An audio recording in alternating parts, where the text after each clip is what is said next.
જય શ્રી કૃષ્ણ મિત્રો, આપ જોઈ રહ્યા છો યુટ્યુબ. આપ સૌનું મારી યુટ્યુબ ચેનલમાં સ્વાગત છે.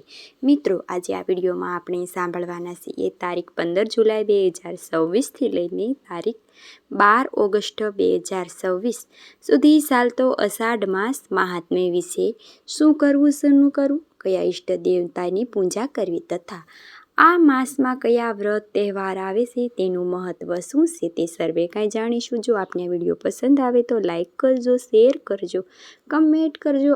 આ ચેનલ પર પહેલી વખત જોઈ રહ્યા છો તો સબસ્ક્રાઈબ કરી લેજો, જેથી આવનારા નવા વિડીયોની માહિતી આપ સુધી તુરંત પહોંચી શકે. ધન્યવાદ. ઓમ મંગલકારી મંગલ તનોહરી. બોલો ભગવાન શ્રી કૃષ્ણની જય.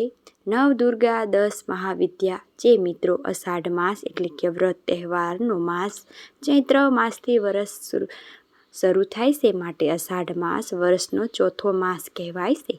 ગુજરાતી માસ પ્રમાણે આ માસને ઘણા વ્રત તહેવાર આવે છે અને વર્ષા ઋતુનું આગમન પણ થઈ જાય છે.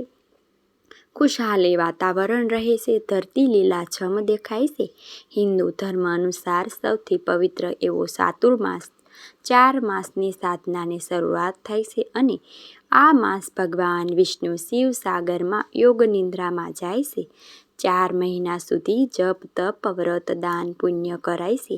કોઈ ધાર્મિક અનુષ્ઠાન કરી શકાય છે, પરંતુ લૌકિક કાર્ય કરાતા નથી. દેવશી એકાદશી લઈને દેવ ઉઠની એકાદશી કારતક માસની એકાદશી આવે ત્યાં સુધી ચાતુર્માસ ગણાય છે. આ 4 મહિના સુધી ભગવાન વિષ્ણુની આરાધના થાય છે.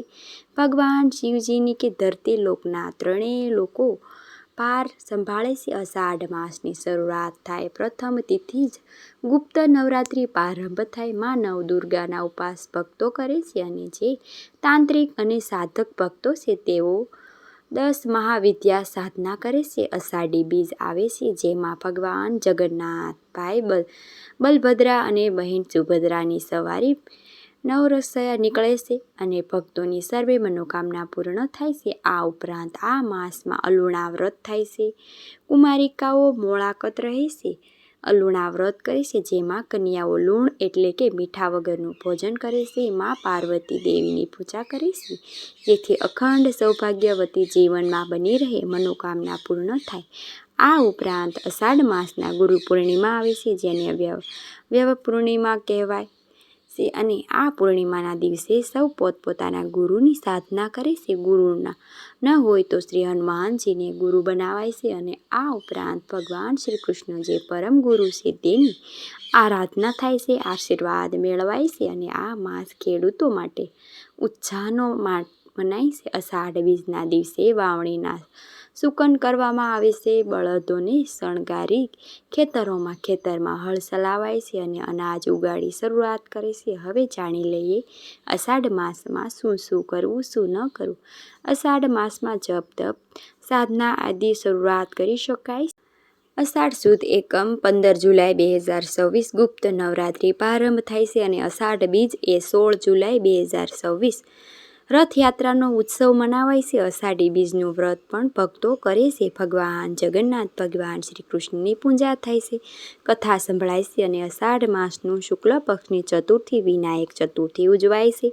અષાઢ માસમાં શુક્લ પક્ષની વિનાયક ચતુર્થી ઉજવાય. અષાઢ માસની શુક્લ પક્ષ પંચમી તિથિ સ્કંદ પંચમી અષાઢી પંચમી તરીકે ઉત્સવ મનાવાય છે. અષાઢમાં શુક્લ પક્ષની એકાદશી એટલે કે દેવસ્યની એકાદશી ચાતુર્માસ પ્રારંભ થાય. 4 માસ સુધી ભક્તો વ્રત ઉપવાસ કરે. વર્ષા ઋતુ દરમિયાન યાત્રા કરવી શુભ મનાતી નથી, એટલે કે ઘેરે બેસીને જ ભગવાનની આરાધના કરાય છે, કારણ કે વર્ષા ઋતુમાં જીવજંતુ જમીનમાંથી બહાર નીકળે છે. આપણે ચાલી વાહન શકતા તે જીવજંતુને મૃત્યુ પામે છે, જેનો દોષ લાગે છે. એટલા માટે બની શકે ત્યાં સુધી કામ વગર બહાર જવું ટાળવું જોઈએ. આ 4 માસ સુધી ઘેરે બેસીને જ પ્રભુની આરાધના કરવી જોઈએ.